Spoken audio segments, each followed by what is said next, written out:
Allison, tell me about your injury.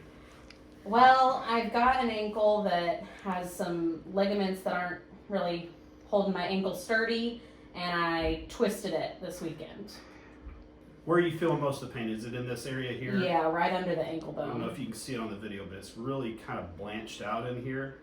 Let's see what happens when we scan it with the SoftWave. Okay. So this is using high intensity sound waves to penetrate through the tissue and stimulate it at a cellular level. So the three things it's going to do is it's going to turn off inflammation. It's going to rush new blood flow to the area. It helps new blood vessels form called angiogenesis. And the third thing it does is it rushes your body's own stem cells to the area to repair that damage over time. So that's a more permanent fix. Okay?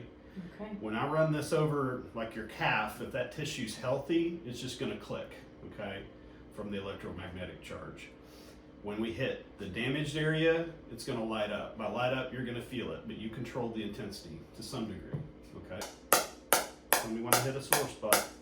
Oh, sore. Sore or that hurts? Sore. Okay. That's where we want to treat the most, is where it really hurts the worst. Are you sure? Yeah! The saying goes, you have to feel it to heal it. I don't know, it's like a very intense poke, but it feels like it's inside my ankle. Inside. Does it feel like it's hitting exactly where you feel the pain when you walk? Yes. Feel it on the other side of my heel. You know why? Why? Because it's going all the way through your heel. Alright, so No. stand up on it and tell me how it feels. It's a lot better. Okay, so what number would you say it is now? Pain-wise, 0 to 10. 3, Okay, what would 2. you have said before? 7 or 8. Okay.